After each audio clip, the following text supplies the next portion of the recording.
అపోస్తలుడైన పౌలు ఎఫెసీలకు రాసిన పత్రిక 5వ అధ్యాయము. కావున మీరు ప్రియులైన పిల్లల వలె దేవుని పోలి నడుచుకొనుడి. క్రీస్తు మిమ్మును ప్రేమించి పరిమళ వాసనగా ఉండుటకు మన కొరకు తన్ను తాను దేవునికి అర్పణముగాను బలిగాను అప్పగించుకొనెను. అలాగునని మీరును ప్రేమ కలిగి నడుచుకొనుడి. మీలో జారత్వమే గాని ఏ విధమైన అపవిత్రతయే గాని లోభత్వమే గాని వీటి పేరైనను ఎత్తకూడదు. ఇదే పరిశుద్ధులకు తగినది. కృతజ్ఞతా వచనమే మీరు ఉచ్చరింపవలెను. గాని మీరు బూతులైనను పోకిరి మాటలైనను సరసోక్తులైనను ఉచ్చరింపకూడదు. ఇవి మీకు తగవు. వ్యభిచారి అయినను అపవిత్రుడైనను విగ్రహారాధికుడయున్న లోభి అయినను క్రీస్తు యొక్కయు దేవుని యొక్కయు రాజ్యమునకు హక్కుదారుడు కాడని సంగతి మీకు నిశ్చయముగా తెలియను. వ్యర్థమైన మాటల వలన ఎవడును మిమ్మను మోసపరచనీయకుడి. ఇట్టి క్రియల వలన దేవుని ఉగ్రత అవిధేయులైన వారి మీదికి వచ్చును గనుక మీరు అట్టి వారితో పాలివారై ఉండకుడి. మీరు పూర్వమందు చీకటి అయి ఉంటిరి, ఇప్పుడైతే ప్రభువునందు వెలుగై ఉన్నారు. వెలుగు ఫలము సమస్త విధములైన మంచితనము నీతి సత్యమను వాటిలో కనబడుచున్నది. కనుక ప్రభువుకేది ప్రీతికరమైనదో దానిని పరీక్షించుచు వెలుగు సంబంధుల వలె నడుచుకొనుడి. నిష్ఫలమైన అంధకార క్రియలలో పాలివారయుండక వాటిని ఖండించుడి. ఏలయనగా అట్టి క్రియలు చేయువారు రహస్యమందు జరిగించు పనులను గూర్చి మాట్లాడుటయైనను అవమానకరమై ఉన్నది. సమస్తమును ఖండింపబడి వెలుగు చేత ప్రత్యక్షపరచబడును. ప్రత్యక్షపరచునది ఏదో అది వెలుగే కదా.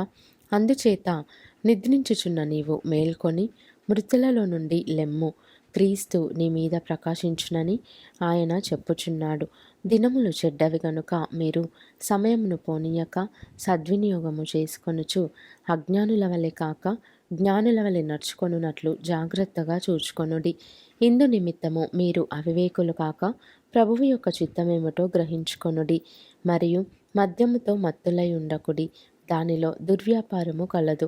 అయితే ఆత్మపూర్ణులై ఉండుడి.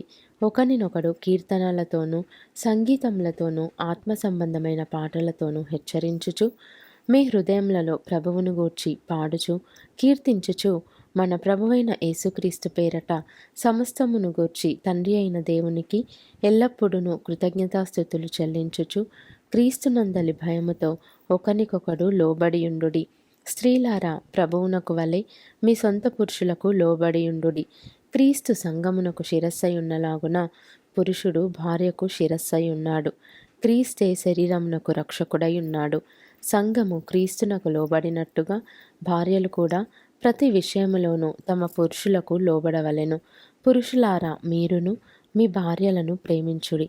అటువలే క్రీస్తు కూడా సంఘమును ప్రేమించి అది కలంకమైనను ముడతయైనను అట్టిది మరి ఏదైనను లేక పరిశుద్ధమైనదిగాను నిర్దోషమైనదిగాను మహిమగల సంఘముగాను ఆయన తన ఎదుట దానిని నిలువబెట్టుకొనవలెనని వాక్యముతో ఉదక స్నానము చేత దానిని పవిత్రపరచి పరిశుద్ధపరచుటకై దాని కొరకు తన్ను తాను అప్పగించుకొనెను.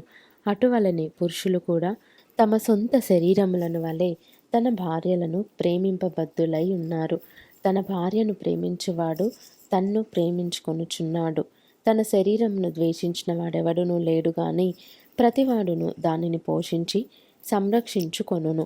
మనము క్రీస్తు శరీరమునకు అవయవములై ఉన్నాము గనుక అలాగే క్రీస్తు కూడా సంఘమును పోషించి సంరక్షించుచున్నాడు.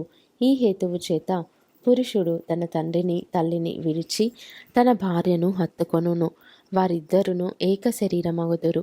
ఈ మర్మము గొప్పది. అయితే నేను క్రీస్తును గూర్చియు సంఘమును గూర్చియు చెప్పుచున్నాను. మెట్టుకు మీలో ప్రతి పురుషుడును తనను వలె తన భార్యను ప్రేమింపవలెను. భార్య అయితే తన భర్త యందు భయము కలిగి ఉండునట్లు చూచుకొనవలెను.